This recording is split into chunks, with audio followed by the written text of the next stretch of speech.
Bueno, te damos gracias, Padre Santo, por esta oportunidad de compartir un momento, un tiempo para reflexionar sobre todo, para dialogar de temas importantes, de temas que se están hablando mucho en la sociedad en este tiempo. Señor, quiero pedirte que nos des sabiduría, inteligencia para poder dialogar, para poder entender y para poder entender realmente cuál es tu voluntad en todo esto. Sabemos que vamos a tocar un tema difícil, complicado, pero realmente te pedimos que tu Espíritu Santo sea el que nos esté guiando y que nos esté mostrando cuál es tu corazón. Bendice a cada uno de los que están hoy reunidos, escuchando lo que vamos a hablar, Señor, y abiertos a dialogar, Señor. Y te quiero pedir de que tu Espíritu Santo sea el que toque nuestros corazones en todo momento y que guardes y que acompañes todo lo que vamos a hablar. En el nombre de Jesús. Amén. Amén. Bueno, se sumó Meli Zacarías también, pero creo que todavía no pudo conectar el audio, así que bueno, vamos a comenzar mientras ella termina de configurar. Pero vamos a tratar de configurar, de comenzar. Bueno, el tema de hoy que vamos a tratar es uno de los temas bien difíciles. Vamos a tocar el tema del aborto, es un tema que está en mucha discusión hoy por hoy en el mundo, sobre todo en Argentina, en el mundo, todo el mundo está en mucho debate. A ver, vamos a hacer una cosa. Vamos a hacer una cosa, voy a ver si le puedo escribir se bajó. Bueno. Martín, si ustedes tienen algún contacto de Meli Zacarías, si le puedes mandar un mensaje o algo para avisarle que tiene que marcar en donde dice marcar desde el audio del dispositivo, porque me parece que no está pudiendo escuchar por ese tema que... Ah, bueno. ¿Marcar? ¿Cómo? Sí, que tiene que marcar, viste, en lo de llamar con el dispositivo, viste esa opción, creo que no está conectando el audio y se bajó por eso. Si le podés de alguna forma escribir. Mandar un mensaje. Sí, un mensajito. Bueno. ¿Marcar el audio del dispositivo? Sí. Sí, tiene que marcar primero hay un botón de unos auriculares y después hay un botón extra que tiene que apretar que es que dice llamar desde el audio del dispositivo o algo así. O sea, es un paso más. Pareciera que es solo tocar una sola vez, pero hay que tocar 2 veces. Bueno, mientras tanto vamos a comenzar. Mientras pensamos, mientras podemos avisarlo, vamos a tratar de ir analizando algunas cosas. Bueno, entonces decía, hoy vamos a tratar de tocar el tema del aborto, pero para poder tocar el tema del aborto me gustaría reflexionar en algunas cosas que son bien importantes, que nos van a servir como base para poder analizar lo que vamos a estar hablando. Y para hablar de este tema, antes de meternos a fondo, entonces voy a ponerles este ejemplo. Vamos a suponer el caso que hoy también está digamos, muy, muy a flor de piel, vamos a decir el tema del virus. Posiblemente si yo les preguntara a cada uno de ustedes qué piensan, si está bien hacer una cuarentena tan estricta o está mal hacer una cuarentena tan estricta, probablemente voy a encontrar diferentes opiniones. Algunos van a decir que es preferible hacer una cuarentena estricta para que la gente no se enferme, otros van a decir prefiero que no se haga tanta cuarentena para que la gente pueda ir a trabajar. Y la verdad es que, digamos, en cierto aspecto ambas respuestas pueden estar bien o pueden estar mal, depende de un montón de cosas. Pero lo primero que tenemos que pensar es esto. Imagínense de que usted está en contra de hacer una cuarentena estricta y prefiere una cuarentena menos estricta. ¿Cómo cambiaría su forma de pensar si de repente encontrara o tuviera un familiar suyo o usted mismo, digamos, se enfermara del virus? Posiblemente cambiaría su forma de pensar y ahora empezaría a pensar de que sería mejor tener una cuarentena más estricta porque ha padecido en su propia vida, sea en su propio cuerpo o en la de un familiar cercano, padeció, digamos, este tema de tener a alguien enfermo que uno quiere mucho, que uno ama mucho. Ahora, si vamos a pensar el ejemplo al revés, vamos a suponer una persona, o al revés, o que usted piensa de que es bueno hacer una cuarentena bien estricta, ¿sí? Pero no tiene ninguna persona ni enferma ni nada en su familia, simplemente piensa de que es bueno hacer una cuarentena estricta. ¿Cómo pensaría usted o cambiaría usted de opinión si de repente usted perdiera su trabajo por culpa de la cuarentena o si todos sus familiares perdieran su trabajo y muchos de sus familiares quedaran sin comer? La respuesta es que probablemente sí. ¿Por qué?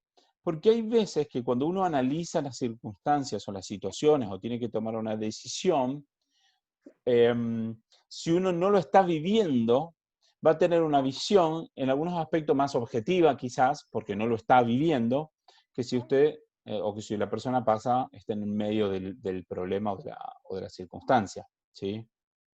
Si la persona está en medio de la circunstancia, su visión va a cambiar, va a verse afectada por lo que a usted mismo le pasa, ¿sí? Entonces, con respecto a este tema del aborto, por ejemplo, y con respecto a muchos de los temas que vamos a seguir hablando en el futuro, muchas veces la gente da opiniones o piensa cosas o llega a conclusiones afectado por su propia experiencia, afectado por, digamos, las cosas que le han pasado, ¿sí? Vamos a suponer una persona que hace 20 años, por poner un ejemplo, una persona que hace 20 años que abortó, posiblemente esté a favor del aborto, quizás a lo mejor no tanto porque realmente estoy convencido o no, a lo mejor sí tiene argumentos objetivos para pensar a favor del aborto, pero también es posible que crea eso. ¿Por qué? Porque como lo hizo en su pasado, necesita sentir de que lo que hizo no estuvo mal, porque si uno siente que lo que hizo estuvo mal, entonces de repente entra un sentimiento de culpa, entonces necesita uno, como vamos a decir, como justificar lo que hizo mal. Y pongo este ejemplo y el ejemplo inverso también es válido. Alguien que puede estar, vamos a decir, puede estar en contra del aborto, vamos a suponer, vamos a decir, vamos a suponer un hombre que a lo mejor su mujer abortó de su hijo y a él le dolió mucho porque no quería abortar. Entonces a lo mejor esa persona está en contra del aborto toda su vida por la experiencia personal que tuvo años atrás o en algún momento de su vida, ¿sí? Entonces esto es lógico en cierto aspecto y es bueno que uno sea comprensivo con la gente, es bueno de que uno pueda entender y decir, ok, si pasaste tal cosa en tu pasado o en tu vida o lo que sea que te hace cambiar tu opinión o tu circunstancia o tu visión de ver la vida, es lógico, es valorable y es importante de tomar en cuenta. Pero en ciertos aspectos, para hacer un análisis de qué es lo correcto y qué es lo mejor, uno tiene que, vamos a decir, tiene que sacar de lado las experiencias personales que uno ha tenido, tiene que sacar de lado esa emoción personal que uno ha tenido o que la persona está teniendo, porque esas emociones muchas veces afectan nuestro análisis correcto de la situación. Y eso es importante de tener claridad.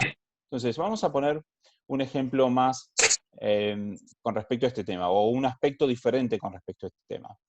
¿Qué sucedería, o cómo lo debería ver, vamos a suponer, por ejemplo, el gobierno? Vamos a decir, tenemos el gobierno de la nación argentina. El gobierno de la nación argentina debería tomar una decisión en base a la emoción o las emociones de un grupo determinado de personas.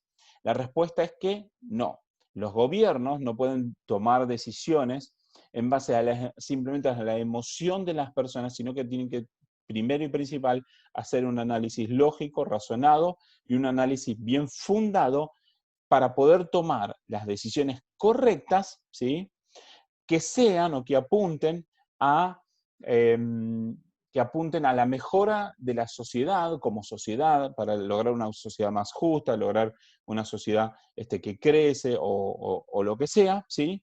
Pero lo fundamental para tomar esas decisiones no tiene que ver la emoción de la gente, sino criterios reales que afectan, digamos, a la sociedad, criterios reales que tienen que ver con la justicia, que tienen que ver con lo correcto, que tienen que ver con un montón de circunstancias. Por poner un ejemplo, si de repente hay un grupo de gente que simplemente, vamos a suponer, son solo suposiciones, es como para que podamos comprender.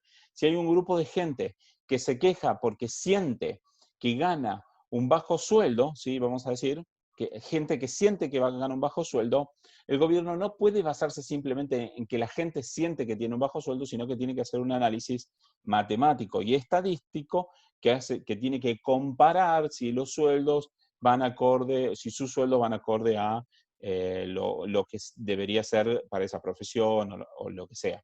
Entonces, yo estoy hablando, vamos a decir, de un ideal. Yo sé que quizás para los gobiernos, no solamente que es muy difícil, sino que aún hay gobiernos que no son ni siquiera tienen interés de ser justos. Pero ahora no estamos hablando tanto del punto de vista del gobierno, si el gobierno es bueno o malo, sino que estamos tratando de hacer un análisis sobre cómo nosotros debemos enfrentar, inclusive el tema del aborto, ¿sí? Como para que lo podamos comprender claramente, sin poner nuestras emociones, nuestras experiencias personales por delante de lo que corresponde, de lo que es justo, de lo que es correcto y de lo que es, va de acuerdo a la razón, a la justicia y al bien, vamos a decir, al bien común, ¿sí?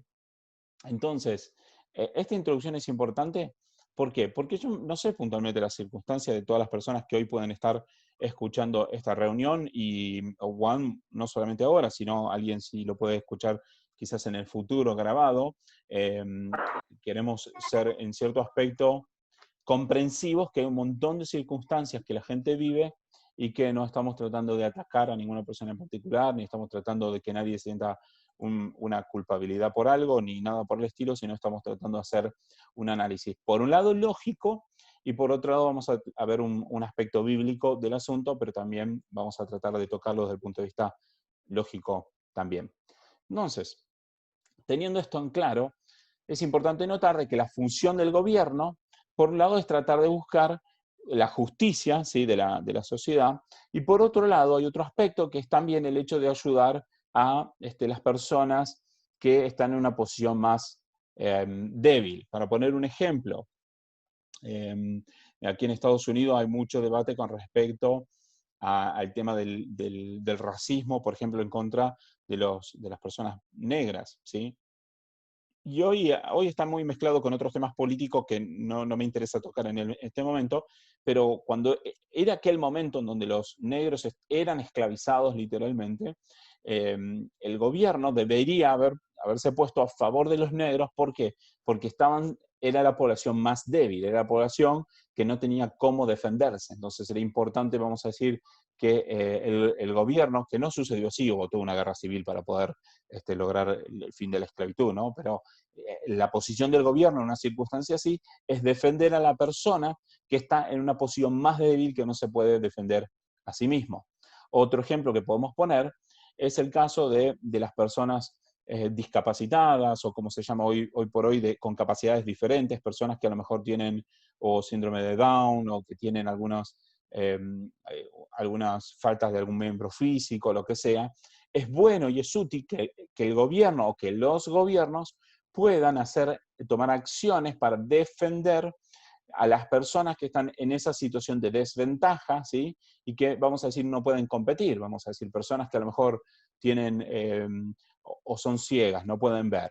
Bueno, posiblemente les resulte mucho más difícil conseguir un trabajo. Entonces es bueno de que los gobiernos puedan tomar medidas a favor de las personas, vamos a decir, ciegas, por ejemplo, para que ellos puedan trabajar y puedan ganarse el sustento a pesar de tener una cierta limitación en algún aspecto, ¿sí? De la misma forma con los niños.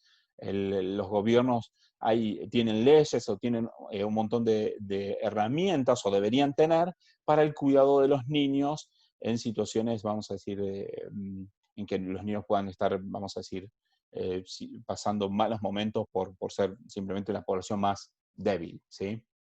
Otros ejemplos como esto podemos pensar en trabajadores que tienen que no pueden pelear por su propio sueldo. Para eso existen, por ejemplo, los sindicatos. El objetivo del sindicato, que es el de defender a los más débiles. Y este aspecto es lógico y es justo, en cierto sentido, analizar de que es importante la defensa del más débil. Y eso estamos súper claro y creo que es bueno, digamos, tener eso en cuenta, ¿sí? O sea, por un lado estamos hablando de que no se puede hacer un análisis lógico mezclando las emociones personales que uno tiene, ¿sí? Si yo fuera, vamos a decir, diputado y estoy debatiendo sobre el aborto, vamos a decir, no puedo llevar a la Cámara de Diputados mi experiencia personal, porque eso no es válido. Lo válido es un análisis lógico y un debate correcto y con fundamentos, ¿sí? No mi experiencia personal. Bueno, teniendo esto presente, este tema, digamos, de no dejar que nuestros sentimientos o emociones afecten el análisis, y también teniendo en claro de la importancia de presentar a los más débiles, entonces vamos a entrar un poco en el tema del aborto. Y uno de los puntos principales con respecto al aborto tiene que ver que en las organizaciones en general que promueven el aborto lo hacen pensando que el gobierno debería defender la posición de las mujeres, ¿sí? que tienen, vamos a poner entre comillas, la necesidad de abortar, lo ponemos entre comillas porque es debatible si es una necesidad o no, pero las organizaciones que promueven el aborto lo que tratan de hacer o intentan de hacer es defender la posición de las mujeres porque consideran a las mujeres más débiles ante la sociedad, o aún vamos a explicarlo mejor, consideran que las mujeres que están en necesidad de abortar las consideran más débiles frente a la sociedad. Entonces, estas organizaciones lo que tratan es de defender la posición de la mujer a la que se la considera más débil frente a las situaciones en las que se están viviendo. Y en cierto aspecto entendemos que hay casos específicos, por ejemplo, mujeres que han sido violadas, y entendemos que hay las mujeres que han sido violadas, en cierto aspecto están en una posición de debilidad porque han sido víctimas de un ataque, vamos a decir, o mujeres que por algún motivo han sido abandonadas por sus maridos, entonces en cierto aspecto están en posición de debilidad, porque quizás en muchos casos es muy difícil para las mujeres sola poder mantener a los hijos sin la ayuda de su esposo, ¿sí? Entonces en cierto aspecto, aunque hay muchas mujeres que lo hacen, y gracias a Dios por ellas, pero en cierto aspecto se puede entender que la mujer puede estar en una posición de debilidad, ¿sí?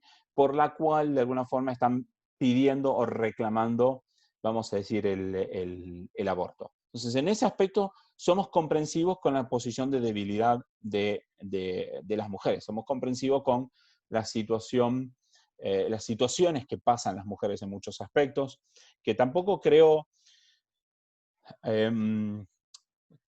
tampoco creo que todos los casos en donde las mujeres están tratando de abortar caigan dentro de una posición así, de mujeres en situación de debilidad. Hay muchas otras a lo mejor que no es el caso. Pero sí somos comprensivos que hay muchas situaciones que es importante tener en cuenta, mujeres que quizás están sufriendo o han sufrido mucho, y en ese sentido debemos ser comprensivos a esas situaciones. Pero, ¿cuál es el papel del gobierno? Y no solamente lo digo del gobierno porque nosotros no somos parte del gobierno, lo digo porque es importante para que nosotros analicemos, ¿sí?, la situación. ¿Cuál es el papel del gobierno? El papel del gobierno es simplemente defender a las mujeres que están en esta situación de debilidad y nada más. Y la realidad es que no, porque sí es importante entender, digamos, las situaciones que pasan las mujeres, pero también, como decíamos antes, el gobierno tiene que tener una visión lógica y fundada, no solamente en emociones, sino en situaciones reales que están afectando a la sociedad o que afectan al ser humano en general. Y es importante que eso lo tengamos bien en claro. Ahora, ¿cuál es el papel de los cristianos? Vamos a decir, muchos de los que estamos en esta reunión, en esta tarde, nos consideramos cristianos, ¿sí? Y aquellos que nos consideramos cristianos, es importante que entendamos cuál es nuestro papel, y a la vez, aquellos que no se consideran cristianos, es importante que entiendan cuál es el papel que nosotros como cristianos debemos jugar. Y está claro de que el cristiano debe tener una posición de amor y de comprensión que son fundamentales, ¿sí? Y es importante amar también a las mujeres que están pasando por ese sufrimiento o por sufrimientos similares, y eso es súper claro y la Biblia nos enseña mucho sobre el amor.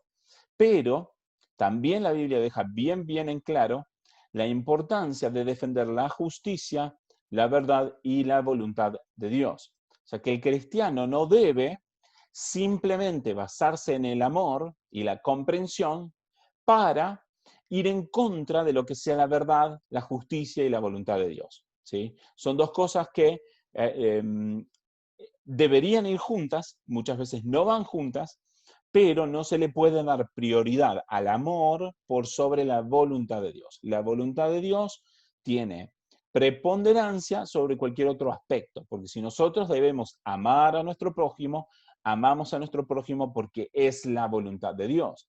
Pero si la voluntad de Dios es clara en un aspecto del aborto, por ejemplo, entonces es importante que nosotros defendamos la voluntad de Dios y lo que consideramos bíblicamente que es la justicia y la verdad, más allá de simplemente un concepto de amor que no está fundamentado en la voluntad de Dios. Y entonces es importante que eso lo tengamos en claro. Ahora, también con respecto a este punto, de cómo vemos los cristianos esta circunstancia, sobre todo en personas que han abortado en el pasado y que a lo mejor pueden llevar esa carga, bien, la Biblia nos enseña, hay muchos versículos que hablan de esto, por ejemplo, 2 Corintios capítulo 5, verso 19 en adelante, dice que si alguno está en Cristo, nueva criatura es. Las cosas viejas pasaron, he aquí, son todas hechas nuevas.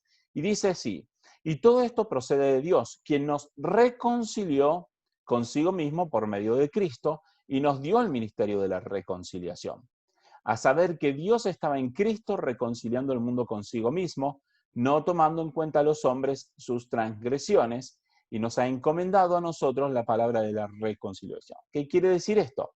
Quiere decir de que Dios nos ha reconciliado si nosotros estamos en Cristo. Si estamos en Cristo, Dios ha perdonado nuestros pecados pasados. Si no estamos en Cristo, no hemos recibido la reconciliación, ¿sí? Entonces, el perdón es importante porque el perdón, desde el punto de vista bíblico, no es simplemente una emoción que tiene Dios, sino que cuando Dios perdona, lo que está haciendo es liberar a la persona del castigo, que es la muerte eterna. ¿Sí? Cuando Dios perdona a una persona, lo que está haciendo es liberar a la persona de la muerte eterna. No es simplemente una cuestión emocional, sino que es algo bien importante desde un punto de vista eterno. Entonces, si alguno ha pecado en este aspecto, por ejemplo, si alguno ha abortado, bien, consideramos de que hay una carga de culpa, digamos, por el hecho de haber abortado, pero si esa persona está en Cristo, ese pecado ha sido perdonado. Entonces, sí también somos claros en este aspecto, de que sabemos de que alguien que a lo mejor haya abortado, digamos, pero si tiene la carga en su corazón, lo importante es que reconozca a Jesucristo como Señor y Salvador, y Cristo va a perdonar su pecado. Y podemos hablar más de eso en el futuro, si a alguien le interesa, lo podemos hablar más en profundidad. Entonces, aclaro esto, ¿por qué? Porque si bien vamos a ir desarrollando un poquito más con respecto a cómo Dios ve el aborto, pero sí es importante que para que nadie sienta una culpa sobremanera, que todos podamos entender de que Dios nos da la oportunidad de perdonarnos si creemos en Jesucristo. Entonces, quería aclarar eso antes de poder seguir. Bien, ahora, entonces está claro de que hay muchas personas que piensan en el derecho de las mujeres. ¿Qué piensan? Vamos a decir, la mujer tiene derecho sobre su cuerpo, vamos a decir, la mujer tiene derecho sobre sus propias decisiones, ¿sí? Y en cierto aspecto lo podemos entender, de que es importante entender cuáles son los derechos de la mujer, pero ahora vamos a tratar de poner un límite a este tema del derecho. Vamos a tratar de poner un límite con respecto a cosas que son sensatas. Vamos a poner un ejemplo. Si yo le pido dinero prestado a Damián, por ejemplo, le pido dinero prestado, ¿sí? Bastante dinero, y yo lo gasto en cosas que tengo que hacer y lo que sea. Cuando yo cobro mi sueldo siguiente, ¿sí? Vamos a decir que Damián me prestó 3 sueldos míos, ¿sí? Para tener, bueno, estaba poniendo el ejemplo y se fue Damián, se ve que tiene miedo a que le pida dinero prestado, pero bueno, es un ejemplo nada más. Si yo le pido prestado dinero y lo gasto en lo que lo tengo que gastar, luego cuando yo cobro mi sueldo, ¿quién es dueño de ese sueldo mío? Y en cierto aspecto, yo no soy el dueño de ese sueldo, porque yo le debo ese dinero a Damián. El dueño de ese sueldo, en realidad, no soy yo, sino es Damián, es un ejemplo. Si uno saca a crédito un auto, ¿sí? Va y saca un préstamo prendario, saca el auto a crédito, ¿sí? Tiene el auto y lo tiene que seguir pagando. ¿Quién es dueño del auto? La verdad que el dueño del auto es el banco que prestó el dinero, no soy yo que tengo el auto, que tengo el título del auto, sino en realidad el dueño es el banco que prestó el crédito. De la misma forma, las mujeres tienen cierto dominio sobre su propio cuerpo, pero no tienen todo el dominio que quisieran sobre su cuerpo. Si la mujer, vamos a decir, queda embarazada, en cierto aspecto, ella no es completamente dueña de su cuerpo. Si podemos establecer, mejor dicho, si podemos establecer que el bebé que está en el vientre es un ser humano, entonces la mujer no es dueña de todo su cuerpo, incluyendo el ser humano que está en su vientre. Ahora, si podemos establecer que el cuerpo que está en el vientre no es un ser humano, entonces el debate es otro. Entonces es importante que tengamos en cuenta que debemos definir con claridad si el cuerpo que está en su vientre, si el feto es un ser humano o no. Pongo otro ejemplo diferente. Una persona que tiene un cáncer avanzado, pero el médico le dice, tu cáncer avanzado lo vas a sufrir por años y te va a doler mucho, ¿sí? Pero no es algo que te vaya a matar ahora, sino que lo vas a sufrir por muchos, muchos años. Hay muchas personas, por ejemplo, que tomarían la decisión de hacer lo que se llama una eutanasia, que sería, vamos a decir, suicidarse a sí mismos, ¿sí? Y la verdad es que en casi todos los países del mundo, son pocos los países que lo permiten, no llegan a 6 más o menos, países del mundo, hay más de 100 países en el mundo, hay solo 6 que lo permiten, está prohibido que alguien se mate a sí mismo, aún en casos como eso, está prohibido. Entonces, esto les digo para que ustedes entiendan que aún los derechos que una persona tiene sobre su propio cuerpo están limitados. Yo no tengo el derecho de hacer cualquier cosa con mi cuerpo. Hay cosas que no puedo hacer. Por ejemplo, una de las cosas que no puedo hacer es suicidarme. Lo que pasa es que, obviamente, si me suicido después, nadie va a poder hacer nada para castigarme, vamos a decir. Pero las personas aún tienen autoridad sobre su cuerpo hasta un cierto aspecto, aún desde un punto de vista físico. Si yo digo yo soy dueño de mi cuerpo y con mi cuerpo hago lo que quiero, yo quisiera agregarme 10 centímetros de altura, y la verdad es que tampoco puedo. Entonces, la realidad es que todos tenemos una cierta limitación sobre qué es lo que podemos hacer con nuestro cuerpo. Hay limitaciones físicas, hay limitaciones aún legales, hay limitaciones de muchos aspectos. Y después, entonces, como decíamos antes, también está el tema de si el feto que está en el vientre es un ser humano, entonces hay una limitación de lo que la mujer puede hacer con su cuerpo, ¿sí? Entonces, vamos a suponer los ejemplos y vamos a tratar de ver estos ejemplos antes de meternos en qué es lo que dice la Biblia. Vamos a tratar de entender desde un punto de vista lógico, intentando reflexionar, ¿sí?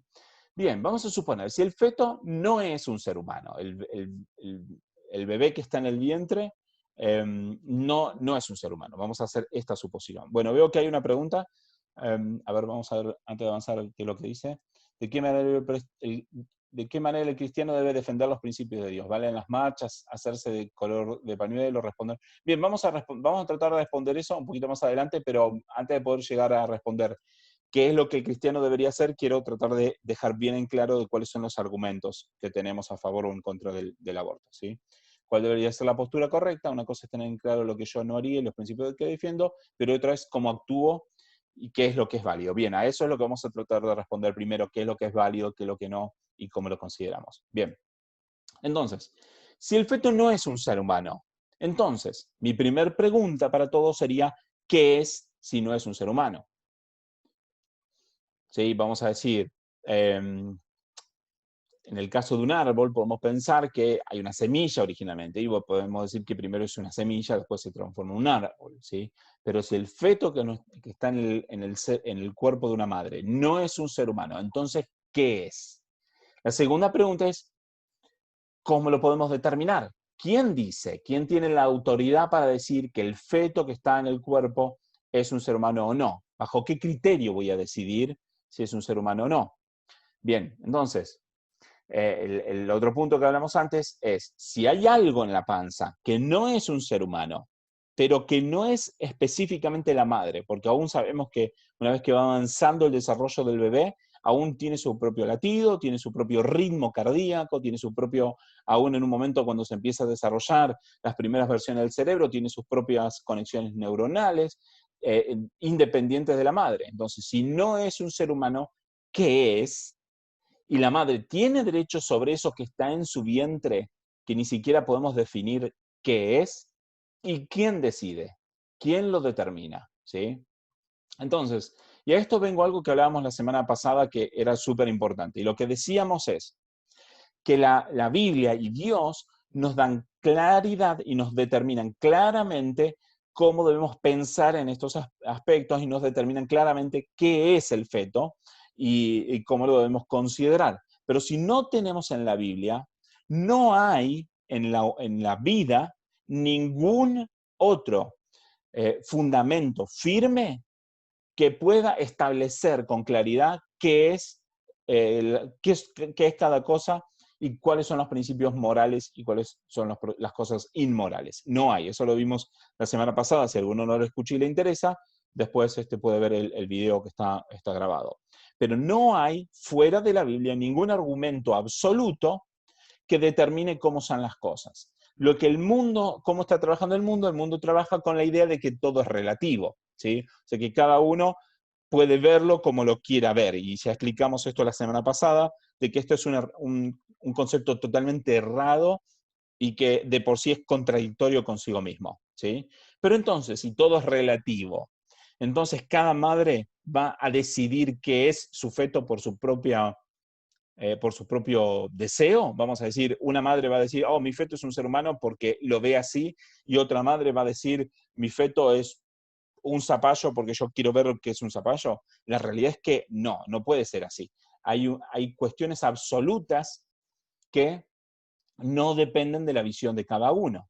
Pero si lo que está en el ser humano si lo que está en el vientre de las mujeres en un embarazo, si no lo vemos desde el punto de vista cristiano, no hay ningún punto absoluto que nos permita poder ponernos de acuerdo en qué es lo que está en ese vientre, vamos a decir. Ahora, el siguiente punto es este. Si el feto que está en el cuerpo no es un ser humano, entonces, ¿qué derecho tiene el padre para decidir, el padre en contraposición con la madre, ¿no? ¿Qué derecho tiene el padre para decidir? Hay algo del padre ahí también, ¿sí? Entonces, también esto lo digo porque muchas veces los que aportan o que apoyan el aborto, básicamente van a estar dándole el derecho a las madres de decidir sobre ese feto, porque se argumenta que es parte de su cuerpo, ¿sí? Pero todos sabemos que hay algo del padre ahí, ¿sí? Y nadie defiende la posición del padre, decir, ok, ¿qué es lo que al padre le interesa? Entonces, mi punto sería que si lo que está adentro del vientre de la madre no es un ser humano, nadie puede determinar qué es, nadie puede determinar quién tiene derecho sobre eso, ni nadie, pero por seguridad nadie puede quitarle el derecho al padre del feto, también por lo menos su capacidad de opinar y de decidir, algo que está totalmente por fuera de los argumentos de los que están apoyando el aborto.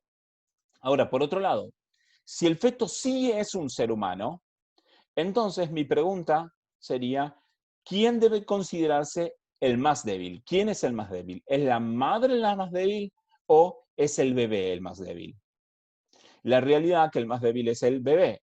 Por lo tanto, cuando hablábamos antes que los gobiernos y aún la visión cristiana en este aspecto sería defender al más débil, entonces, si lo que hay dentro del vientre es un ser humano, el más débil es el ser humano que está en el vientre, entonces ya no debe ser la madre la que debe ser defendida por el gobierno ni por los cristianos, sino el que debe ser defendido es el bebé que está en el vientre. Entonces, ¿por qué hago este análisis?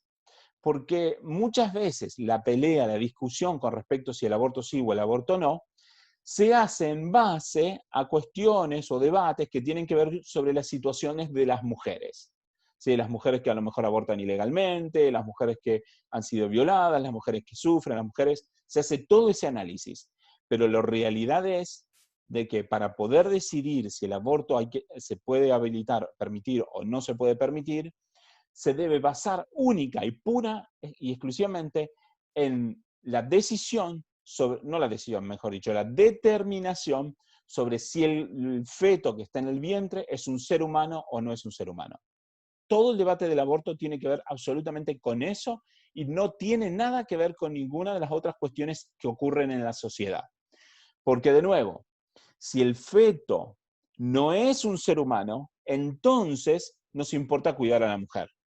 Si el feto es un ser humano, entonces el feto hay que cuidarlo porque el feto es el más débil, ¿sí? Entonces, el debate del aborto no puede ocurrir, y esto es por un análisis lógico, no puede ocurrir sobre Una las consulta situaciones... sobre eso. Sí, dale. O sea, ¿eso es un debate sobre el aborto desde el punto de vista religioso o es algo fijo para todas las cosas? O sea, sobre la vida, los derechos de los seres humanos. Exactamente. O sea, ¿es porque ahora se está hablando de eso o es algo que siempre tiene que ser así?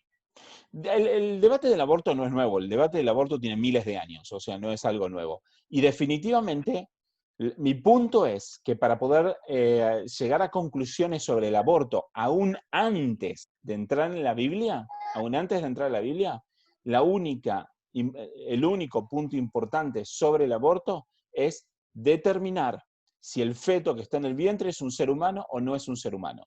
Porque si es un ser humano, el feto debe ser protegido porque es el más débil. Y todos los seres humanos tenemos derecho a la vida, son los derechos humanos, ¿sí? Son los derechos humanos. Si el feto es un ser humano, tiene derecho a la vida y no se lo puede matar. Si el feto no es un humano, entonces el debate pasa a otro nivel que tiene que ver sobre cómo se cuida a las mujeres. Pero el punto es, ¿quién, sacando la Biblia, quién puede determinar si el feto es un ser humano o no? Nadie lo puede determinar. ¿Por qué? Porque según el mundo no hay ninguna regla absoluta para determinar estas cosas, sino que cada uno lo ve como quiere, básicamente. Todo relativo. Como todo es relativo, nadie lo puede determinar. Entonces, estoy tratando de recalcar la imposibilidad del mundo sin Dios para poder determinar estas cosas. El mundo sin Dios no lo puede determinar, porque el mundo sin Dios no tiene bases absolutas sobre lo cual llegar a la conclusión sobre si el feto es un ser humano o no es un ser humano. Entonces nosotros ahora vamos a hacer digamos, la posición de mostrar que para Dios el feto que está en el vientre es un ser humano. Y si para Dios es un ser humano, todo el debate del aborto está concluido. ¿Por qué? Porque es un ser humano, tiene derecho a la vida, nadie lo puede matar, no hay más discusión sobre el aborto. Entonces, cuando ustedes escuchen, vamos a decir, debates sobre el aborto, personas que opinan, solamente por hacer un análisis lógico, lo que tenemos que concluir que lo único importante del debate sobre el aborto es determinar si el feto es un ser humano o no es un ser humano. Si es un ser humano, no hay aborto posible porque sería matar a un ser humano. Si no es un ser humano, entonces sí se puede defender la posición de las mujeres. Pero no hay nada en la sociedad que nos pueda determinar si el feto es un ser humano o no. Y ahí le vamos a dar algunos puntos más con respecto a este tema. ¿Sí? Bien, entonces, vamos a analizar esto. Si no creyéramos en Dios, si no creyéramos en la Biblia, mi pregunta sería, ¿cómo determinamos? ¿Cómo podemos determinar si es un ser humano o no? Y básicamente lo que se va a tratar de hacer es comparar con un ser humano ya nacido, vamos a decir. Entonces, hay varios argumentos que se utilizan o que utilizan los que creen o los que apoyan el aborto para decir que el feto no es un ser humano, ¿sí? Uno de los aspectos que van a decir es que el feto que está en el vientre no es independiente, sino que depende pura y exclusivamente de su madre para vivir. ¿Sí? Si el feto se le corta el cordón umbilical, el feto se muere en el vientre de la madre. Entonces, como el feto depende pura y exclusivamente del cuerpo de la madre, entonces los abortistas van a decir que el feto no es un ser humano independiente. Ese es un argumento de los abortistas. La respuesta para eso es que un bebé recién nacido también depende pura y exclusivamente de su madre para vivir. No hay diferencia. El bebé recién nacido depende de su madre de la misma forma que el bebé por nacer. Ambos dependen de su madre. Quizá el nivel de dependencia varía un poco, pero siguen siendo dependientes. De hecho, un nene de 8 años sigue siendo dependiente de la madre a un grado menor. Entonces, el punto es que desde la concepción hasta la adultez, vamos a decir, ese organismo va dependiendo de su madre mucho al principio y luego va bajando su nivel de dependencia, pero por mucho tiempo, aún después de nacido, aún por años después de nacido, dependen pura y exclusivamente de la madre o de los padres para poder sobrevivir. Entonces, el punto de vista lógico es que el grado de independencia no es un argumento suficiente para decir que el feto es un ser humano. No es un argumento suficiente. ¿Por qué? Porque todos, aún los niños, dependen de su madre, ¿sí? Y si no, lo vemos ahí a mi hijo de ejemplo, depende de su madre también en muchos aspectos. Bien, el otro aspecto que utilizan los abortistas para defender que el feto no es un ser humano. Y el argumento que van a utilizar es la actividad cerebral. Los abortistas dicen de que en la formación del bebé, más o menos en la mitad del embarazo, el bebé empieza a tener actividad cerebral. Entonces, a partir del momento que el bebé tiene actividad cerebral, pasa a ser un ser humano porque antes, como no tenía actividad cerebral, no puede considerarse un ser humano. Eso es lo que dicen los abortistas. Y para esto lo que van a apoyarse es con la idea de qué pasa, por ejemplo, con la muerte de una persona. Las personas son declaradas muertas cuando dejan de tener actividad cerebral. Si una persona, vamos a decir, tiene un paro cardíaco, está casi muerto, pero aún con un paro cardíaco a lo mejor se le puede hacer reanimación y la persona revive antes de morir. Pero una vez que dejó de tener actividad cerebral, entonces se lo determina como muerto. Entonces este es el argumento de los abortistas de que se puede considerar ser humano solo aquellos organismos que tienen actividad cerebral, vamos a decir, o a los que tengan cuerpo humano pero actividad cerebral. Y esto consideramos que tampoco es válido. ¿Por qué? Porque a los muertos, cuando pierden actividad cerebral, o a las personas cuando pierden la actividad cerebral, se los considera muertos porque ya no tienen posibilidades de que ese cerebro se vuelva a reactivar. Si ya se murió el cerebro, entonces ya se lo considera muerto porque no hay forma de que la persona vuelva a revivir, ¿sí? Con el feto es diferente. ¿Por qué? Porque el feto, aunque no tenga actividad cerebral, sí sabemos de que tiene posibilidad de que su cerebro empiece a tener actividad cerebral y viva. Entonces, el tema es que a las personas se las declara muertas cuando ya no tienen posibilidad de tener actividad cerebral en el futuro. No es por el hecho de que no tengan actividad en ese momento, sino es porque ya no la pueden tener nunca más. El feto es diferente en ese aspecto. Quizás el feto, antes de tener cerebro, no tiene actividad cerebral, pero se sabe que la va a tener en el futuro. Por lo tanto, por un argumento lógico, consideramos que un feto, aún antes de la formación del cerebro, no puede compararse con una persona que ha muerto y que ya su cerebro no funciona. Son cosas diferentes, no relacionadas. Por lo tanto, por un argumento lógico, consideramos que no se puede determinar que el feto no es un ser humano por el hecho de no tener actividad cerebral. Otros abortistas dicen de que los fetos que están en el vientre de su madre no tienen conciencia de sí mismos, no tienen conciencias. O sea, no saben quiénes son ellos mismos, no tienen noción de que son personas independientes. Entonces los abortistas van a decir, como no tienen conciencia, entonces no pueden considerarse seres humanos, porque una de las características de los seres humanos es tener conciencia. Pero este también consideramos que es un argumento inválido. ¿Por qué? Porque un bebé recién nacido, vamos a decir de un mes de nacido, tampoco tiene conciencia de sí mismo. Entonces, si quisiéramos utilizar ese concepto de que un ser humano es ser humano desde que empieza a tener conciencia de sí mismo, entonces los bebés recién nacidos no deberían ser considerados humanos. Entonces, consideramos que este argumento de la conciencia no es válido tampoco para determinar que el feto, si eso no es un ser humano. Y así podría seguir avanzando. Y hay otros argumentos que se pueden hacer, todos de índoles similares. Y mi pregunta es, de nuevo, fuera de Dios, sin creer en Dios, ¿bajo qué criterio se puede determinar si un feto es ser humano o no es ser humano? Y la respuesta es que no hay ningún criterio. No hay ningún criterio. Además de eso, les pongo este ejemplo. Imagínense, digamos, de hecho es justamente lo que pasa. Los abortistas, ¿qué hacen? Como creen a favor del aborto y como quieren promover el aborto, entonces están buscando argumentos generados, ¿para qué? Para tratar de decir de que el feto no es un ser humano. O sea, no están partiendo sobre un análisis real y lógico sobre el feto, si es un ser humano o no, sino que vienen con una idea preconcebida, ¿sí? Es algo así como que si yo tuviera, vamos a decir, una opinión preconcebida de alguien de los que está aquí, de Ángel. Tengo una opinión preconcebida de Ángel. Y luego cuando voy a hablar con Ángel, a mí no me importa lo que diga, yo ya pienso mal de él según mi opinión preconcebida. Es un ejemplo, ¿sí?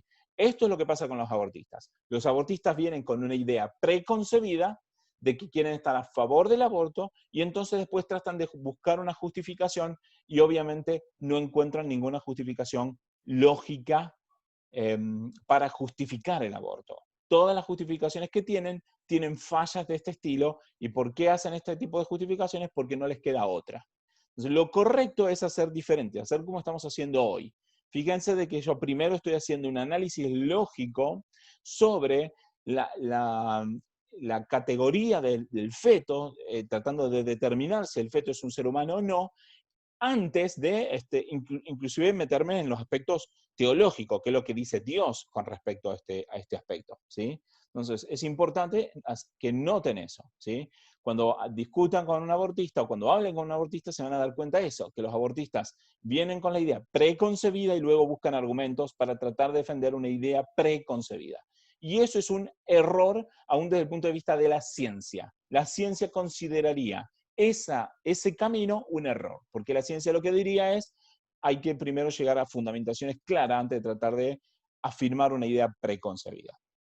O aún si tengo una idea preconcebida, lo que se trata de hacer es, los científicos tratan de luchar en contra de su idea preconcebida para ver si realmente es válida o no es válida. Entonces, los abortistas, si vienen con esa idea preconcebida, lo que deberían hacer es luchar en contra de su propia idea para fortalecerlo para ver si su idea es así, y es algo que ellos no hacen.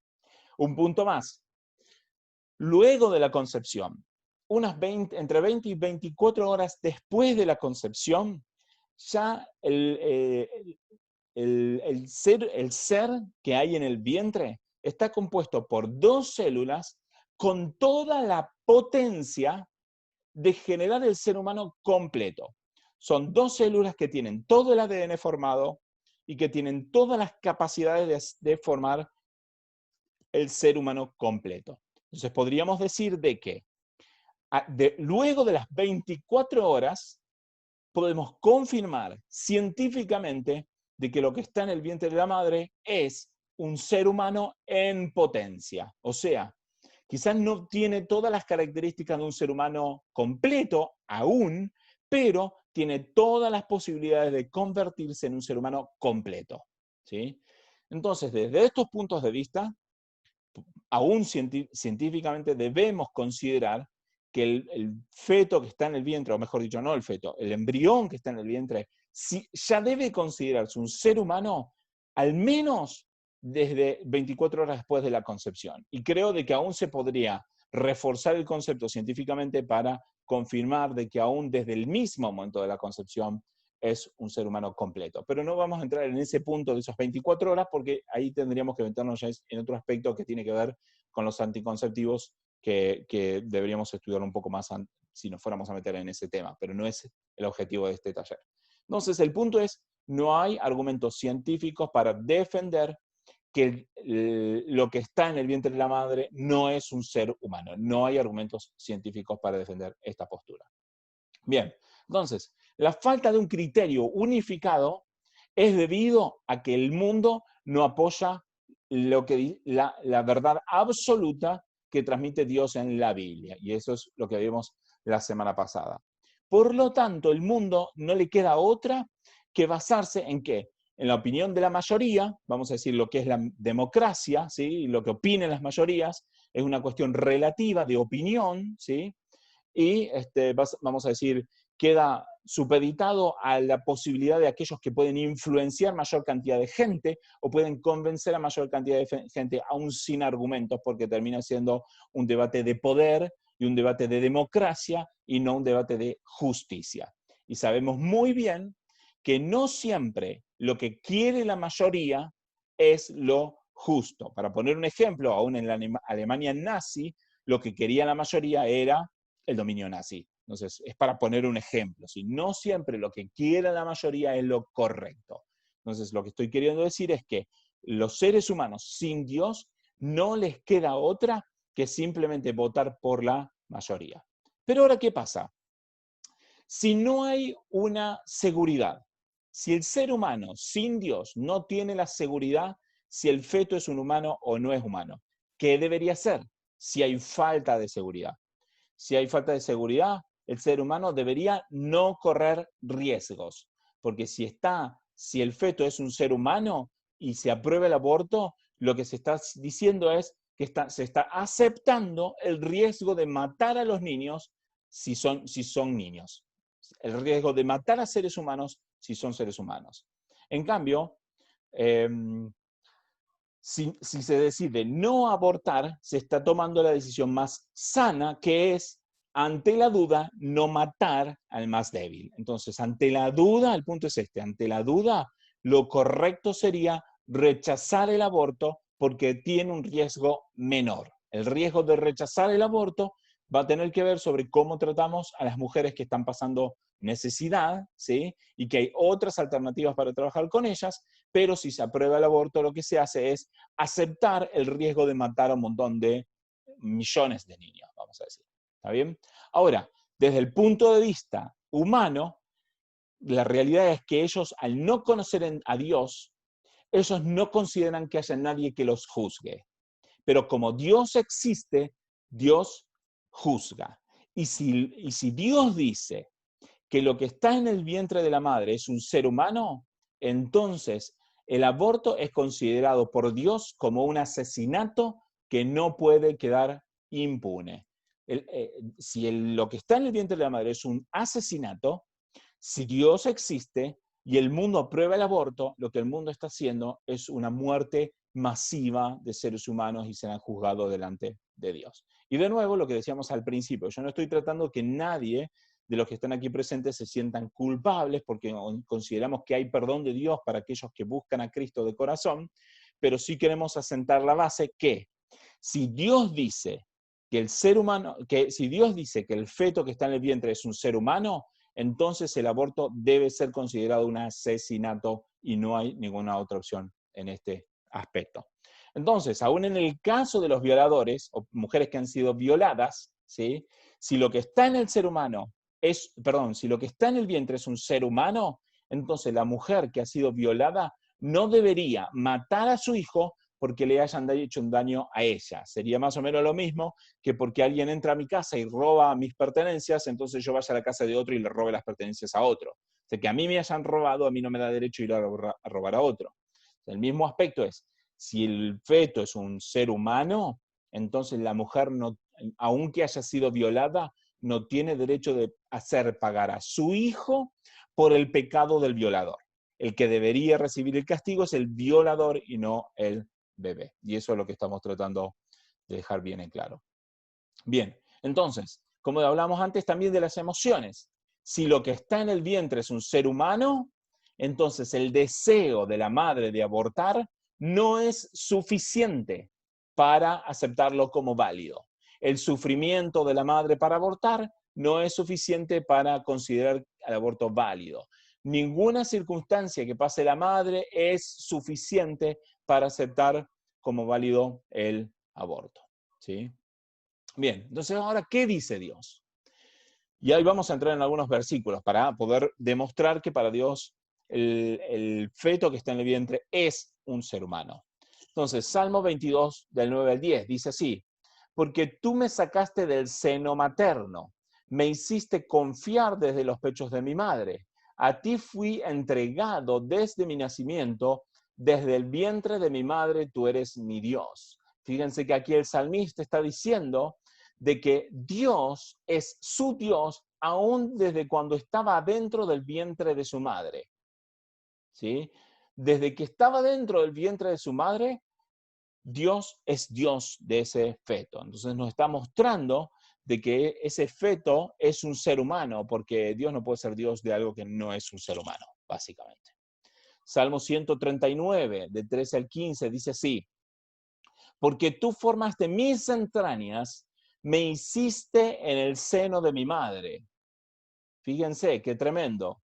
En el seno de mi madre. Versículo 15 dice: no estaba oculto de ti mi cuerpo, cuando en secreto fui formado y entretejido en las profundidades de la tierra. Acá está hablando poéticamente del vientre de su madre. Está diciendo que Dios formó esa criatura aún desde el vientre de su madre. Fíjense que le está dando una importancia, está asentando las bases de mostrar de que el salmista ya era un ser humano y estaba siendo formado por Dios aún en la oscuridad del vientre de la madre.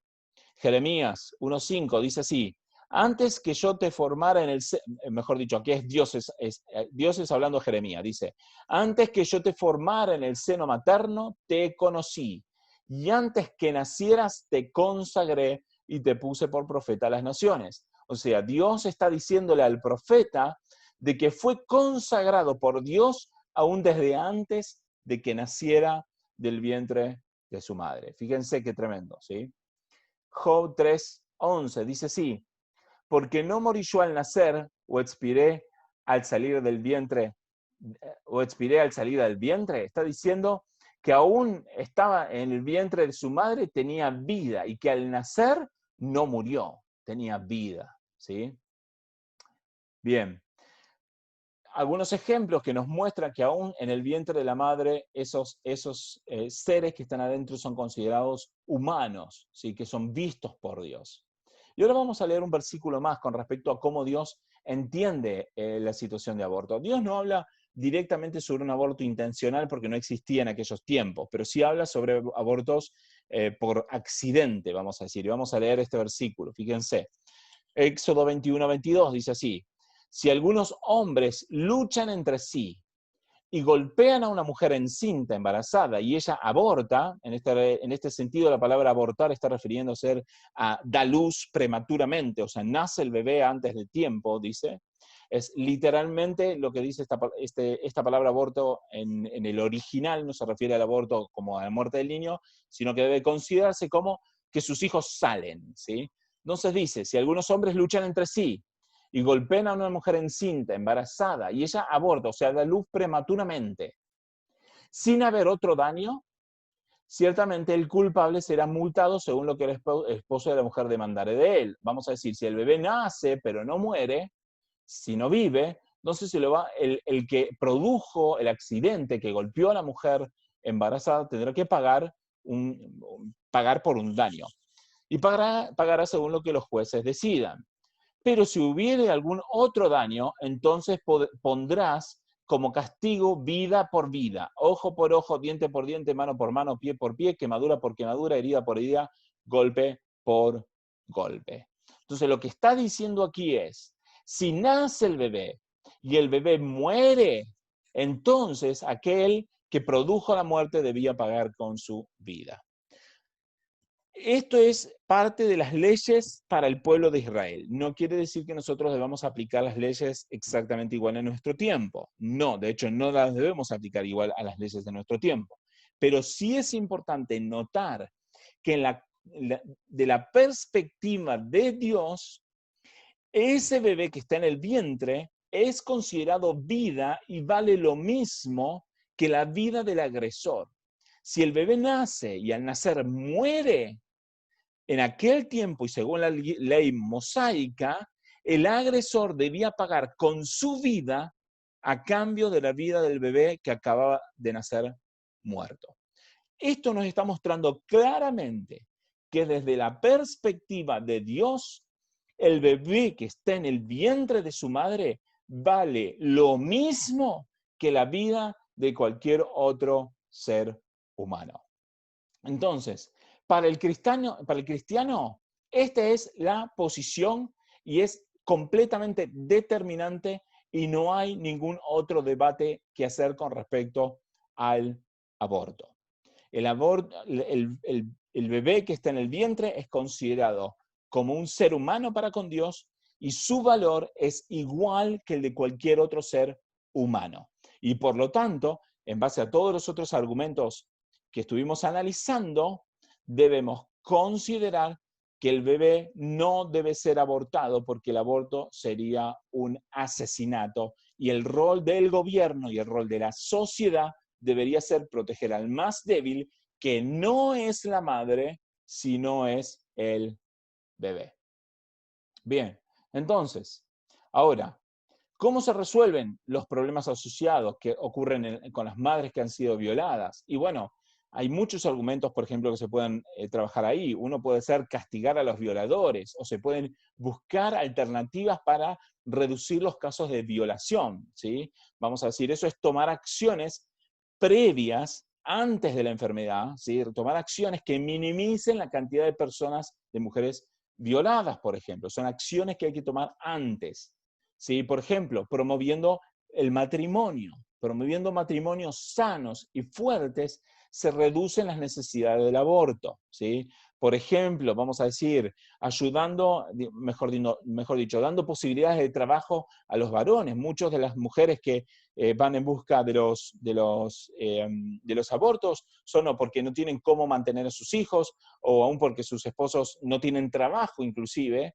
Entonces, otras formas que se puede reducir las necesidades o las circunstancias como esta tienen que ver promover el trabajo, promover el matrimonio, leyes más justas y más estrictas en contra de los violadores o de los agresores, ¿sí? Educando a las familias. Muchas veces los que caen en el aborto son las mujeres más jóvenes que han quedado embarazadas por falta de conocimiento. Entonces, con una buena educación a las familias, a los jóvenes, una buena educación, y de buena educación no me refiero puntualmente, vamos a decir, a distribuir preservativos o anticonceptivos, sino educar a las familias a tener una vida responsable, ¿sí? En todos los aspectos.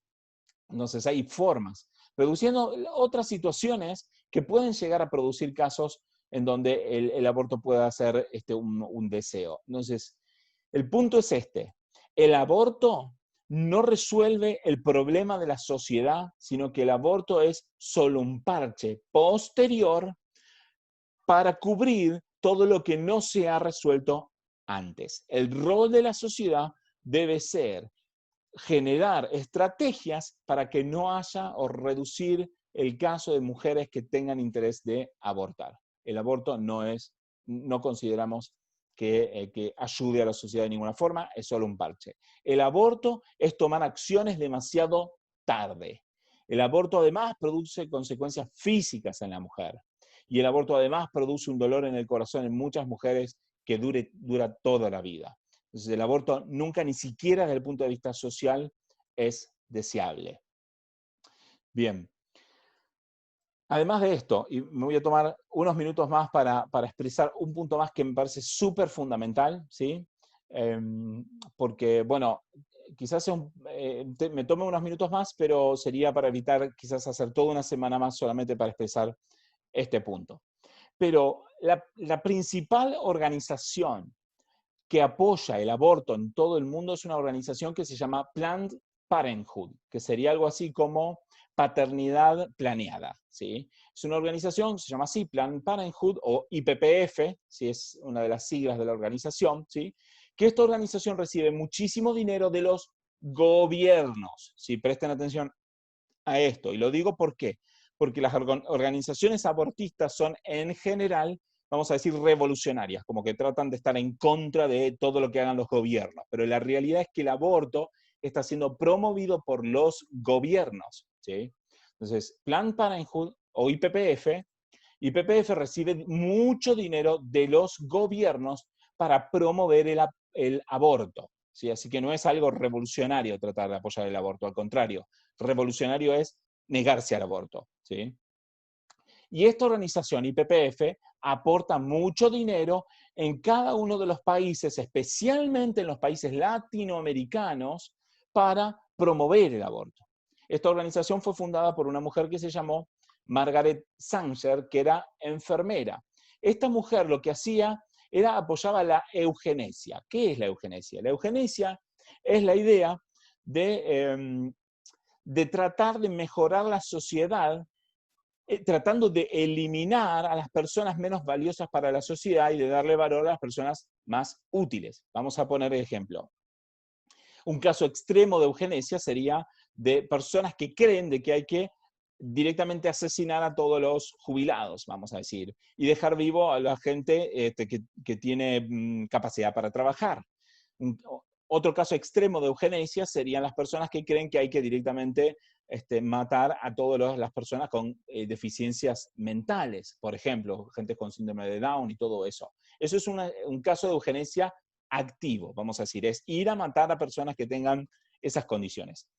Margaret Sanger no apoyaba la eugenesia activa, sino la eugenesia negativa o pasiva, que sería esa eugenesia donde no va a ir a matar a los ancianos, ni va a ir a matar a las personas con deficiencias mentales, pero lo que apoyaba era la idea de que las personas con deficiencias mentales, por ejemplo, no tuvieran hijos. Porque si personas con síndrome de Down tenían hijos, lo más probable era que nacieran otras personas con síndrome de Down, arruinando la sociedad según ella, ¿sí? También apoyaba la idea, por ejemplo, de que las personas pobres que no sabían cómo o que no tenían cómo ganarse el dinero, tampoco tuvieran hijos. ¿Por qué? Porque sus hijos también iban a ser pobres en su futuro.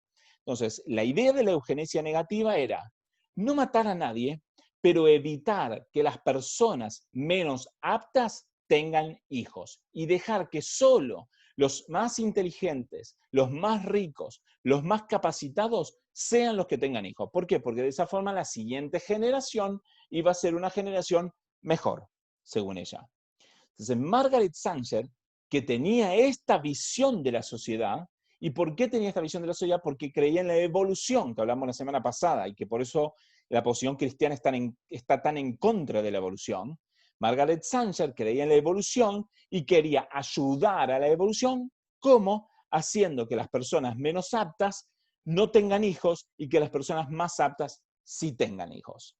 Entonces, Margaret Sanger crea esta organización para promover el aborto entre las personas pobres, para promover el aborto entre las personas negras, para promover el aborto entre las personas enfermas, pero no para promover el aborto ni entre los ricos, ni entre los sanos, ni los poderosos, sino promover el aborto en los bajos niveles de la sociedad. ¿Se dan cuenta qué terrible que es el pensamiento detrás del aborto?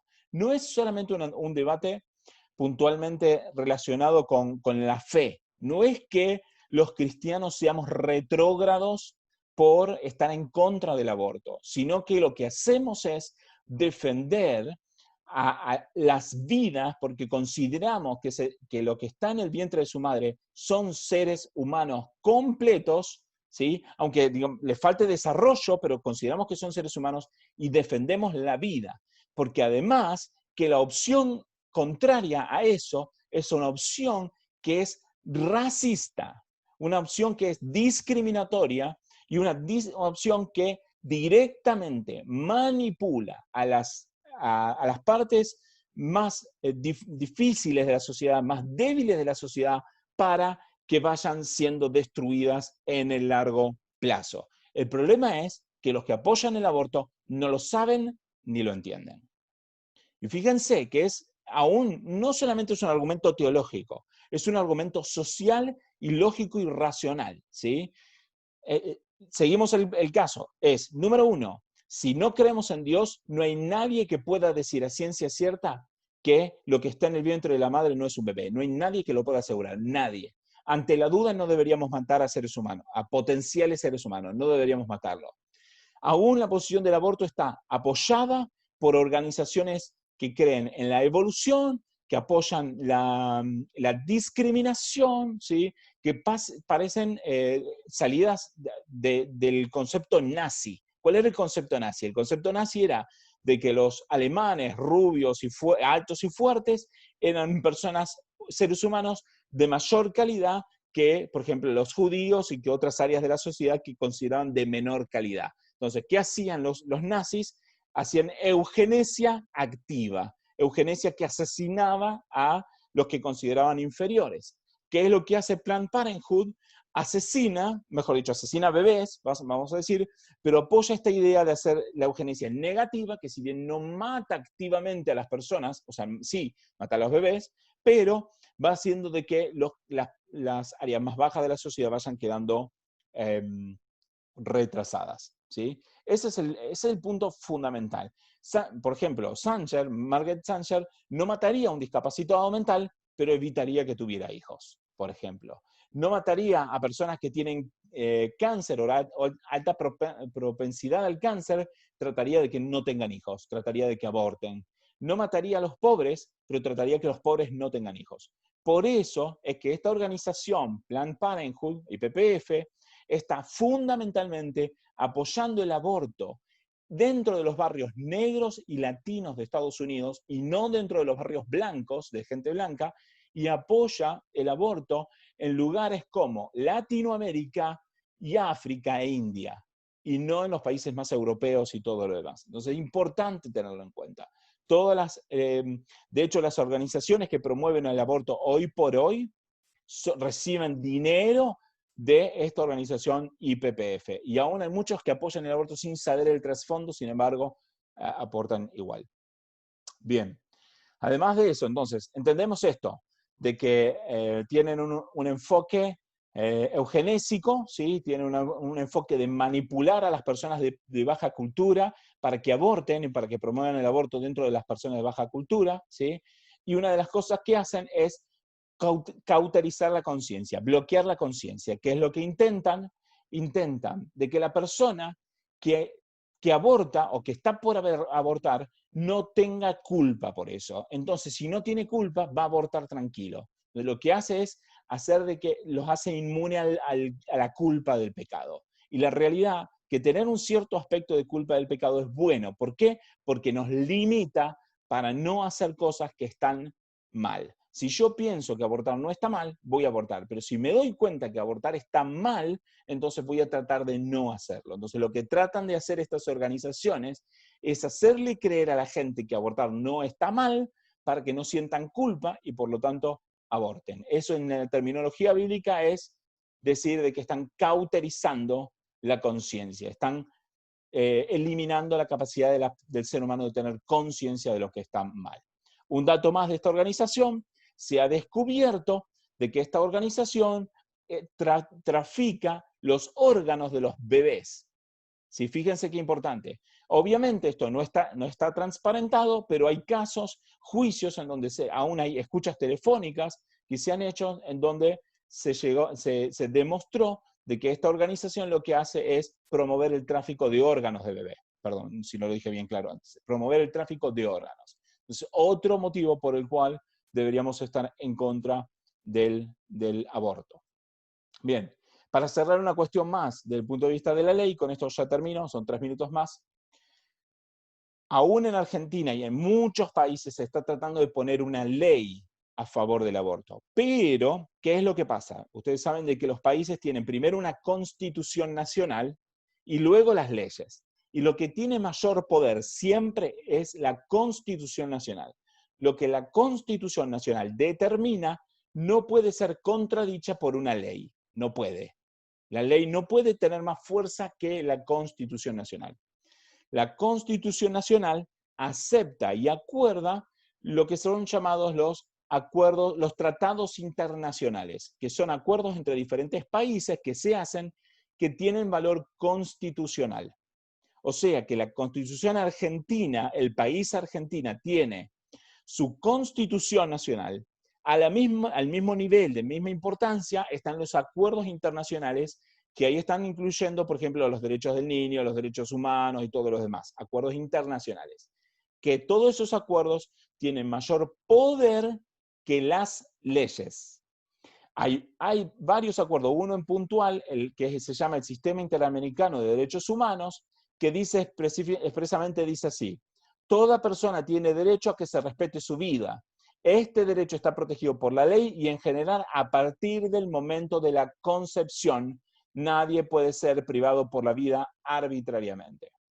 Entonces el punto es este, que ninguna ley que apruebe el aborto tiene mayor autoridad que este Sistema Interamericano de Derechos Humanos, que dice que todos son protegidos aún desde el momento de la concepción, no del momento del nacimiento. Entonces, el aborto está prohibido por los acuerdos internacionales que tienen valor de constitución nacional más importantes que la ley. El punto es de que nadie le está llevando el apunte a algo que es más importante que las leyes argentinas. Entonces, aunque se apruebe el aborto en Argentina, el aborto sigue siendo ilegal, ¿sí? Aunque muchos abogados traten de pintarlo de otra forma, pero la realidad es esa. Bien, con esto cierro. Perdón que me estiré un poquito más, pero era mucha información y realmente quería poderla transmitir entera. Me gustaría saber si hay opiniones o cómo lo ven en ese aspecto.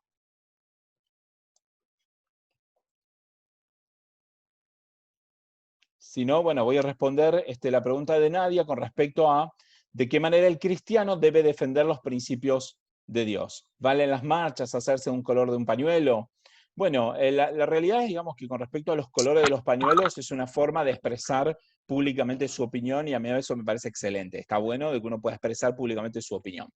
En otro aspecto, obviamente, decir de que está penado por la Biblia, para la humanidad, a la humanidad no le va a interesar. ¿Sí? No le va a interesar de que la Biblia diga eso porque la humanidad no cree en Dios. Pero yo expresé hoy varios argumentos legales, vamos a decir argumentos legales, expresé algunos argumentos científicos, algunos argumentos lógicos y filosóficos de por qué el aborto está mal. Entonces, por ahí está bueno poder tener más conocimiento y más claridad en esos argumentos para poder debatir con argumentos filosóficos, científicos y aún legales en contra del aborto, y eso es algo que se puede hacer. Con respecto a las marchas, yo personalmente, en mi opinión, en general estoy en contra de las marchas en muchos de los casos, pero puntualmente las marchas contra el aborto me parece que serían las más justificables y las mejores en cierto aspecto, porque vamos a decir, con respecto a la homosexualidad, con respecto a otros temas que son debatibles también, son cosas que muchas veces ocurren dentro de ámbitos más privados, pero el aborto nosotros consideramos que es el asesinato de niños. Entonces, nuestro rol como cristiano es hacer todo lo posible para defender a los niños. Entonces, si tratamos de defender a los niños, entonces por ahí es oportuno de que podamos exponernos presencialmente en contra, digamos, de este tipo de leyes, porque estamos tratando de defender al más débil, ¿sí? Entonces, eso es lo que estamos tratando de hacer. De todas maneras, siempre la postura bíblica está en contra de la violencia. Aceptamos, vamos a decir, las autoridades, aún de los gobiernos, aceptamos las autoridades de los gobiernos, entonces cualquier lucha que se haga a favor de los derechos del niño y en contra del aborto debe ser pacífica, debe ser en cierto aspecto lógico y obviamente acompañada con mucha oración en ese aspecto. Espero haber respondido a la pregunta y si no, con respecto al tema de cómo defendemos nuestros principios en general, podríamos tocar ese tema en otro momento en el futuro y entrar más en ese aspecto específico de cómo defendemos nuestros principios bíblicos, vamos a decir. ¿Alguna otra pregunta, algún otro comentario? ¿Alguien que quiera aportar algo? ¿Cómo lo ve? ¿Le resulta nuevo? ¿Le resulta diferente? ¿Cómo lo viven? ¿Cómo lo reciben a lo que hemos compartido hoy? Malvina, dale, a vos. ¿Malvina? Sí. A mí en el sentido, bueno, agradezco porque, bueno, yo bíblicamente ya, como he leído algunos versículos, yo ya tenía noción, incluso fue este año que tuve una charla con Lautaro, que fue el nene más grande, y le expliqué un par de cosas porque, no sé si querés entrar en el tema después, se lo están como inculcando directamente en la escuela. Fue el 8 de marzo, antes de la pandemia, todo, tuvieron algunos días de clase. Ellos no tuvieron muchos días de clase, pero justo sigue el Día de la Mujer. Y le hicieron ver videos de marchas de México promoviendo todo esto. Que él vino muy impactado, vino muy, entonces me dio a mí ya el pie para explicarle todo. Sí. Tanto como mamá, mi postura como mamá, pero también bíblicamente se lo hice entender, pero en el sentido, yo creo que si viene más fuerte y es algo como que está más fuerte ya inculcándoselo de los niños. Sí. Bueno, con respecto a ese tema de cómo muchas de estas organizaciones están tratando de manipular a nuestros hijos, vamos a hablar en detalle en una de las clases en el futuro y vamos a meternos bien ahí porque es súper importante. No nos vamos a detener mucho ahora porque podríamos hablar una hora más de ese tema, pero sí es bueno que lo eduques a tu hijo y sí tenemos que estar preparados porque el mundo va a tratar de inculcar este tipo de cosas a nuestros hijos que son errores graves, sí, errores graves en nuestra posición. Claro, porque ahora ya me sirve, claro, ahora bíblicamente yo se lo expliqué, pero también ahora me sirve, como me explicaste detalladamente, tanto científicamente, un par de cosas, me da como para explicarlo un poquito más a fondo, como ser humano, no persona, porque claro que sí. estuvo bueno como lo explicaste, fue muy claro y la verdad que me ayuda más a fortalecerme como mamá para un futuro, porque tengo también a Ezequiel para un futuro también. Claro que sí, claro que sí. Pero sí creemos que los hijos, en la medida que van creciendo, tienen la capacidad de comprender y tienen la capacidad de entender argumentos y aún inclusive de exponer argumentos en contra de las personas que le están tratando de manipular. Así que sí te animo a que le sigas enseñando a tus hijos. Estela, ¿vos querías agregar algo? ¿Se me escucha? Sí. Sí, yo venía sabiendo de estas cosas, venía estudiando, profundizando, porque cuando lo entendí me di cuenta que es muy grave, es muy fuerte, se viene peligroso, y más cuando supe esto de las escuelas, de los colegios, desde los niños chiquitos y también en la secundaria, cómo se están metiendo en la secundaria, todo esto del tema del aborto con los jóvenes y adoctrinando a los jóvenes en las escuelas y terrible las cosas que me enteré que están haciendo y bueno, tratando de explicar a los que puedo, a las que son mamás, jóvenes y este tema está muy peligroso y se viene bravo. Sí, sabía todo, muchas de las cosas que vos dijiste las sabía, muchas. Buenísimo. ¿Los demás, Bueno. algún comentario, alguna pregunta? Sí. Uno no sabe bien qué hacer, Gaby, solamente explicar lo que vos explicaste. Sí, Martín, ¿ahí hay una pregunta? Sí, buenas noches.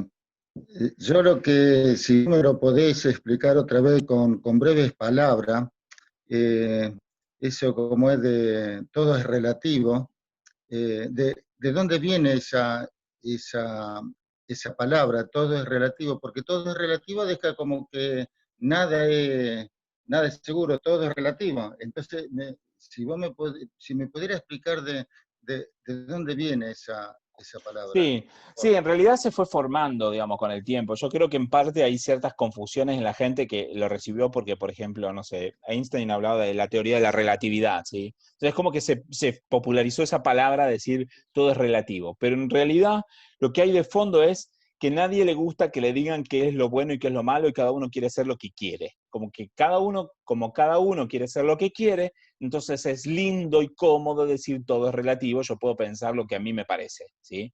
Entonces creo que por detrás está ese concepto. La verdad es que ante una situación puntual, objetiva y real, puede haber diferentes puntos de vista, pero los puntos de vista no niegan que la realidad objetiva es una sola y es indiscutible, ¿sí? Vamos a decir, si yo estoy sentado en una silla, yo puedo decir que mi silla es roja o no, o puedo decir que es verde o lo que sea, pero eso no cambia el color real de la silla, ni cambia la existencia de la silla. Yo puedo decir, no existe una silla, pero eso no hace que la silla deje de existir realmente.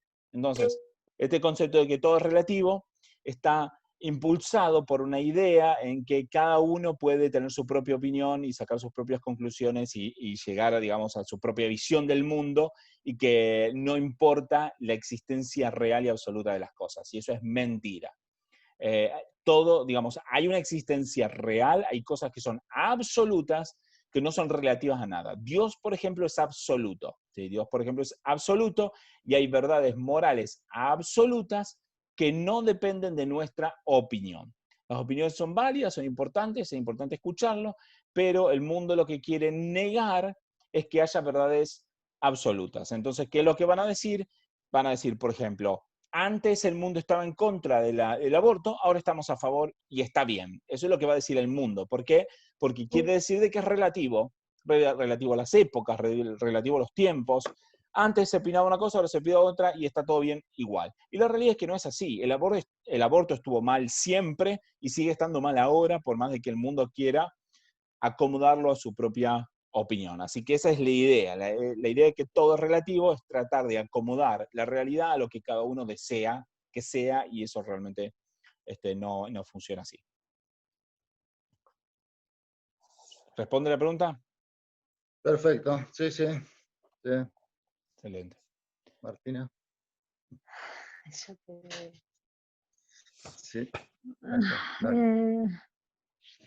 Gaby, yo quedé en un punto donde se me cruzaron muchas, no sé si dudas, pero ni a favor ni en contra, ¿no? Pero en el caso, por ejemplo, creo que si se aprueba el tema de la ley de aborto, se va a aprobar no en línea general para todas las mujeres, porque ahí sí sería una matanza de un niño por nacer. Pero sí en casos de, por ejemplo,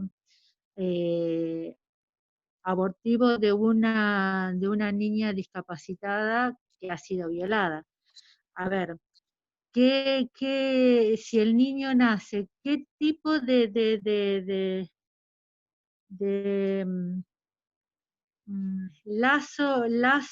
lazo de querer a ese niño cuando fue brutalmente violada, y la abuela de ese niño, qué tipo de lazo puede tener con un niño que va a nacer, que no hay nada, que no, o si es abuelo o es padre o si es alguien desconocido, no hay una relación que pueda haber, no hay algo afectivo, aún así siendo cristiano vendría a ser, no entiendo, no hay Sí. para mí no hay, ni aún así a un niño o a un adolescente de alguien que vos no conozcas, o aún mismo de un padre o de un abuelo o de un hermano o de un tío. No hay, ponele que sí quiera que lo tenga, ¿no?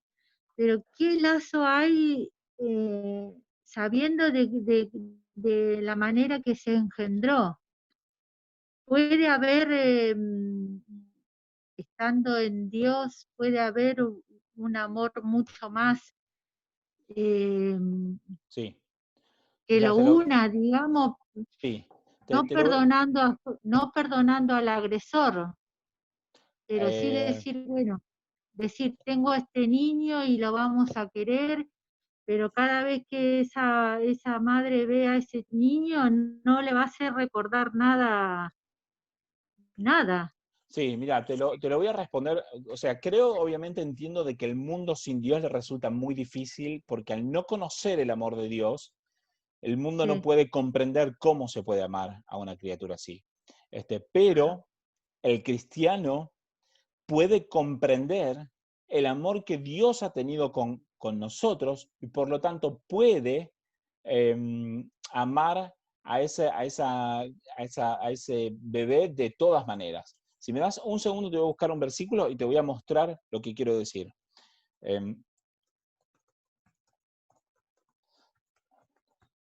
Claro, Dame, pero dame un entonces segundo, fíjate esto.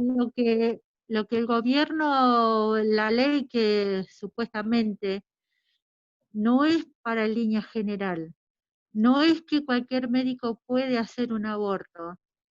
Sí, con respecto a qué es lo que va a suceder, yo no estoy en acuerdo con vos. Creo de que se va a aprobar el aborto mucho más libremente. De hecho, sí, de hecho se está, digamos, en las propuestas de ley, los médicos que no quieran hacer aborto pueden negarse, vamos a decir, pero en las instituciones no. Vamos a decir, si hay un hospital cristiano, el hospital cristiano no va a tener permitido negarse a hacer abortos. O sea que se las va a obligar a las organizaciones cristianas a hacer abortos igual. O sea que la ley es mucho más fuerte en ese aspecto, permitiendo el aborto de lo que a nosotros nos parece. Ojalá fuera, como vos dijeras, de que sería solo para casos estrictos como eso, específicos como eso, y la verdad que no es así. Si se aprueba Vos una sabés que yo versión... lo entendí así, o sea, ahora vos me estás dando sí, Sí, te pero digo yo, más. mirá que no entiendo muchas cosas, pero yo lo veo que el favor del gobierno sería que va a estar aprobado, pero para esos tipos Eso es lo que se de dice, pero no es casos, así. Lo que se está ¿no? promoviendo es el aborto libre y gratuito Ay, y sin culpa, sí, libre. Si no se no, aprueba así, a lo mejor ahora no se aprueba así, pero va a pasar unos años y lo van a aprobar así y va a ir camino a eso, ¿sí? ay, Pero con no. respecto al amor, te voy a expresar este punto. Fíjate lo que Dios dice, Efesios capítulo 2, versículo 4. Dice así, pero Dios, que es rico en misericordia, por causa del gran amor con que nos amó, escucha esto, aun cuando estábamos muertos en nuestros delitos, nos dio vida juntamente con Cristo. Fíjate esto, que Dios nos amó cuando nosotros estábamos muertos en nuestros delitos, estábamos en nuestro pecado. Si ves en otros versículos de la Biblia vas a entender que esto significa que Dios nos amó cuando nosotros odiábamos a Dios. Dios nos amó cuando nosotros hacíamos todo para desagradar a Dios. Y Dios nos amó igual aún en la peor circunstancia. Cuando vino Jesús al mundo y Jesús fue a morir, Jesús estaba clavado en una cruz, siendo completamente santo y muriendo para que los pecadores que lo estaban matando tengan la posibilidad de ser perdonados. Entonces, yo como cristiano entiendo que a mí Dios me amó cuando yo hacía todo odiando a Dios. Y Dios me amó igual. Si Dios me amó igual a mí, cuando me amó tanto a mí, cuando yo odiaba tanto a Dios, ¿cómo yo no puedo tener amor por una criatura que por más que sea hija de un violador, no tiene ningún tipo de culpa para conmigo? Hemos recibido tanto amor, y yo entiendo esto, no todo, aquel que no entendió el amor de Dios, le va a resultar muy difícil amar a esa criatura. Pero aquel que entendió el amor de Dios sabe que es lo mínimo que puede hacer. Si Dios me amó tanto a mí, si Dios entregó su vida para rescatarme cuando yo era el vil pecador, ¿cómo no voy a amar a una criatura que no tiene nada de culpa? Entonces, claro, entiendo. El mundo no tiene el Sí, amor sí, de sí. Dios. Si el mundo no tiene el amor de Dios, entonces, ¿qué va a hacer? Lo que quiere. ¿Pero qué van a estar haciendo? Van a estar en sus delitos y sus pecados. Y van a decir, yo no quiero tener este hijo, entonces lo voy a matar porque a mí no me conviene. Y la verdad es esta, el pecado es lindo, es mejor, es más fácil, no mejor, es más fácil la vida sin un hijo. Es más fácil la vida sin un hijo encima, un hijo de un violador. Es más fácil. Pero ¿es eso mejor? ¿Es eso más justo? ¿Es eso más santo? Y la respuesta rotunda y categórica es no. Yo prefiero una vida dura y difícil, pero una vida justa y no una vida fácil y tranquila que ha matado a mis hijos. Imagínate, si esa mujer aborta, porque esa mujer que aborta dice este es hijo del violador, pero también se tiene que acordar que es su propio hijo.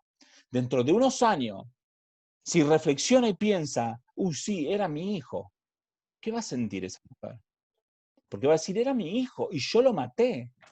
Entonces, eso es tremendo. Pero la persona discapacitada no piensa eso. Las El personas que quiere, discapacitadas son más amorosas que las personas no discapacitadas. no, pero piensa quién va a tomar la decisión, los padres. Y a lo mejor no va a tener la capacidad de cuidar y de atender a un niño con toda la responsabilidad que requiera, pero la persona discapacitada tiene la capacidad de tener amor por ese hijo, y eso estoy seguro. Aún más, las personas discapacitadas generalmente tienen más amor que el resto de las personas. Y eso lo Y si puede... lo tiene, ¿sí? y si lo tiene y lo da en adopción, Es preferible. Es preferible, si esa mujer, no, porque ser discapacitada no lo puede cuidar, es preferible, pero que no mate al niño. ajá. Quizás pueda haber Y ahora familias, sí, de hecho, hay ahora, familias deseosas de adoptar hijos y no lo consiguen. ¿Sí?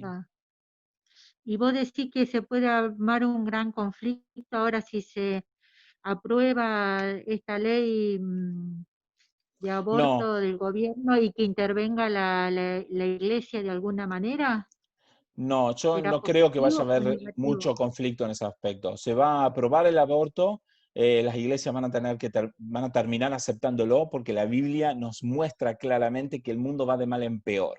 Lo que tiene que hacer la iglesia, más que ir a hacer marchas, lo que tiene que hacer la iglesia es de predicar el evangelio, y eso es lo que yo estoy haciendo hoy, ¿sí? Predicar el evangelio y enseñando a la gente lo que dice la Biblia.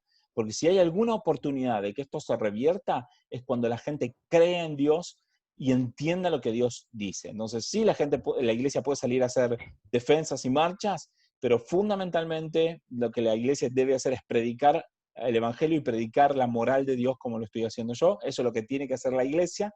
Creo que eso es lo que va a pasar. Creo que se va a terminar aprobando tarde o temprano, y creo de que la iglesia lo que va a terminar haciendo es eso, es predicarle a la gente uno por uno cuál es la voluntad de Dios.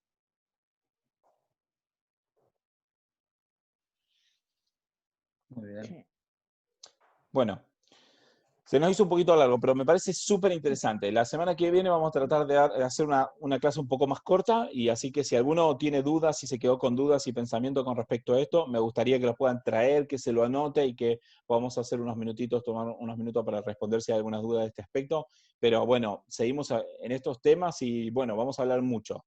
Vamos a hablar de feminismo, vamos a hablar de identidad de género, vamos a hablar del matrimonio igualitario. Vamos a hablar de todo esto y vamos a ir poco a poco, semana a semana, viendo cuál es la perspectiva del mundo, por qué el mundo piensa como piensa y por qué los cristianos piensan como piensan, tratando de sentar bases firmes en ese sentido. Así que los animo a que se puedan seguir sumando. Vamos a orar al Señor y nos despedimos, que ya es un poquito tarde, ¿sí? Gracias, Señor, te damos por este tiempo que hemos podido compartir. Gracias por cada uno de las personas que se han sumado, que han podido escuchar. Señor, gracias por sus vidas y te pido que los bendigas y que esto que hemos compartido sea de bendición, que toque sus corazones, que sea de crecimiento y en especial, Señor, que sea para poder reconocerte, para entender tu amor y para tener este deseo de caminar en tu voluntad, de hacer lo que vos querés que hagamos. Señor, bendícelos. Dale descanso en esta noche y te pedimos que nos sigas acompañando cada jueves para seguir compartiendo tu palabra. En el nombre de Jesús, amén. Muchas gracias a todos. Un gusto que hayan podido sumarse. Dios les bendiga muchísimo. Les amo en el amor del Señor y espero verlos el jueves que viene. Chao a todos. Muchas bendiciones. Familia, gente, besos, Buenas noches. abrazos a todos, coman algo rico.